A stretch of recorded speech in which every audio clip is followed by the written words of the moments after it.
Lamar is out. Will the game even be played? We've got all the answers right off the top. Then, what the actual heck are they doing in Philadelphia? We've got the only answer that explains the way the Eagles are using their quarterbacks. Don't miss it. And one member of our crew has made me think it's possible I've had it all wrong on Tampa Tom. You'll hear that and more as we get up with you, starting right now on a jam-packed Wednesday. And we have got the squad ready to go. Our regular Wednesday crew is here and fired up. Ryan Clark is ready. Dominique Foxworth. Desmond is here. Dan Graziano. We also have Mel and Todd coming up. Heather and Paul. We are busy, and it starts with Wednesday afternoon football. The Ravens have arrived in Pittsburgh. As of now, today's game is on, even though Baltimore had 2 more positive COVID tests before departing yesterday. The results, according to Shefty, are, quote, not unexpected and not a concern for the game.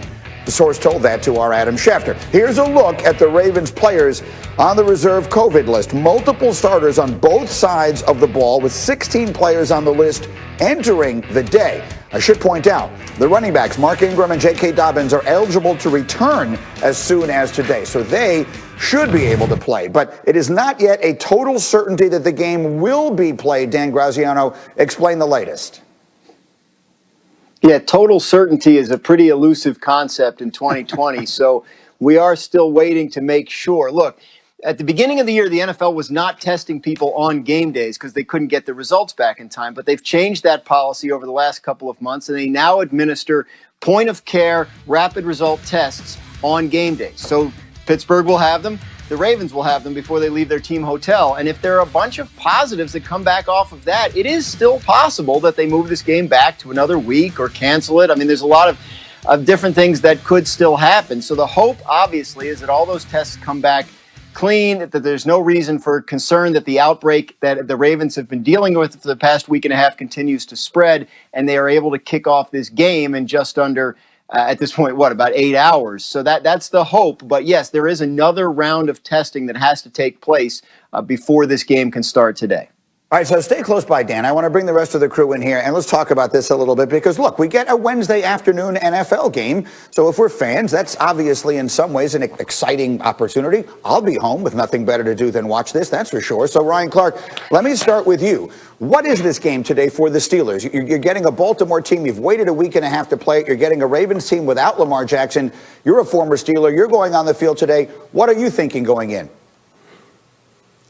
I mean, when you go on this field, you think put your foot on the Baltimore Ravens' necks. Listen, these ain't our homeboys. These aren't our friends. The one thing you do, you hope that they get through the COVID concerns. And after that, that's where your concern stops for this team. Listen, if Michael Jackson went to that parking lot on I'm Bad to dance and there was no Michael Jackson, would you still have the dance off? Hell yeah, you would have the dance off, and you would flat out kill him. And that's what the Pittsburgh Steelers are thinking right now. When they get on the field, they need to make sure that they know early and often that this is a game of physicality and you don't have the horses to play. You're in the turf war and you don't have your big hitters. And that's what Mike Tomlin's going to focus on. He's not going to focus on the postponements. He's not going to focus on the fact that it's Wednesday at 3:40. He's going to focus on the fact that he's leading a group of sharks and there is blood in the water. And that's the way they're going to look at it. It helps that it's the Baltimore Ravens. It helps that you don't like them already. It helps that somehow you can find a way to blame them for the reason you're playing on Wednesday at 3:40.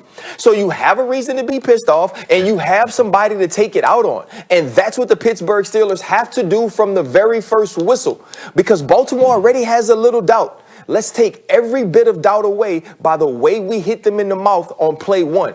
And that's going to be the Pittsburgh Steelers' mission. That's an excellent point, and it's also worth pointing out, we just talked about it on SportsCenter, this is a very important game for both teams. The Steelers are only 1 game clear of Kansas City for the 1 seed. The Ravens right now are on the outside of the playoff picture looking in. So my former Raven is Dominique Foxworth. Neek, playing without Lamar Jackson, can they win this game? It's a long shot, but I think that showing up to the dance-off, you forget that Wesley Snipes and Detective Torres was on the other side. It's not like they didn't have no weapons on the other side. The Ravens still got ballers. So I know that their top guy isn't there, but the rest of that team can play. That defense is still loaded. They're still going to come after you, and they still respect you and understand that division. And everyone knows divisional matchups matter. When you're comfortable with a team, when you're familiar with the team, sometimes the talent isn't as important. But I think it'd be nonsense to pretend like the Ravens shouldn't be big underdogs today, because they're not only missing their quarterback, they haven't really had a chance to practice. Their running backs are just getting back. They have injuries. Put aside the COVID concerns, they have a ton of injuries putting them at a disadvantage. And then we saw the list of players that they have out today because of COVID. It's really tough if you don't practice and you don't have your players to show up and win a game against an undefeated Steelers team. Now, rarely would we say the Ravens beating the Steelers would feel like a monumental upset. Today, it actually might. Desmond Howard, what do you think? Yeah. I agree. It would feel like a huge upset if they're able to pull it off. But I agree with RC. I mean, if I'm the Steelers, I'm just going to go out there and try to demolish them. I'm like looking at Roger Goodell like, you're going to give us this layup, huh, Roger? My man, I love you for this. And go out there and just handle your business. You're playing against a team that you already don't like. There's a lot of disrespect. You hate these guys, competitive hate, obviously. But yeah, you go out there and you handle your business. Now, you can't assume this is okay, they're B team and, we have to take it light. These are still professional NFL players. I mean, these guys are football players. So you go out there with the same mentality that you would have if Lamar Jackson and these other guys were lining up and they were going up against you, and you go and you handle your business. But it's just crazy to me that Roger Goodell would hand the Pittsburgh Steelers this alley-oop like this. This is crazy. I guess the question does remain, was there a better option out there? The objective is to get the game played. If it has to be played on a Wednesday and it has to be played at 3:40 in the afternoon because they're lighting the tree on NBC tonight, then so be it. We got Wednesday afternoon football, and we'll be ready for it. Meanwhile, let's go around the National Football League a little bit, and we'll get to the Eagles.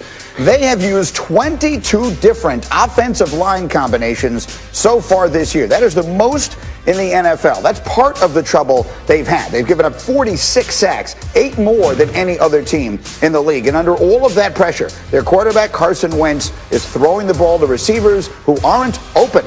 According to our Next Gen stats, Wentz has tallied 78 tight window throws this year, second most in the league. Wentz has thrown 4 more picks than any other quarterback. Here's Coach Doug Peterson on the state of his QB. The struggles we had last night weren't from the quarterback position. It was a bunch of mistakes from all positions that caused us to not be as successful. But as far as the rotation goes, you'd like to be in a little more of a rhythm. If it were Jalen in there, maybe he goes a couple plays in a row. And obviously if Carson's in there, he takes the bulk of the action. They're both professionals. They understand and expect nothing less. Okay, so that was a lot of words. Dominique Foxworth, what?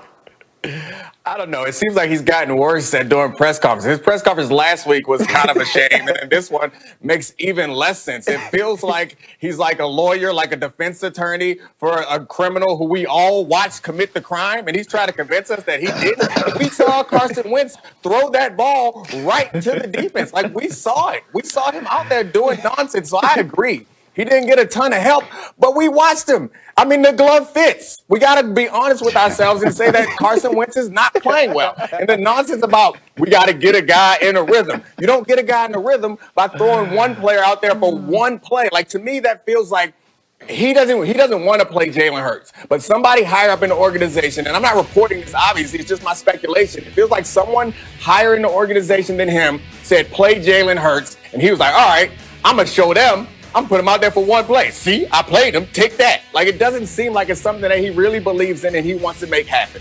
And it's just a mess right now. I will say this. While that sounds crazy, I can think of no better explanation, Ryan Clark, for throwing Jalen Hurts onto the field, having him play one play, running exactly the same play you might have run with Carson Wentz and running him back off the field. I don't have a better explanation for how they are handling their quarterback situation right this minute.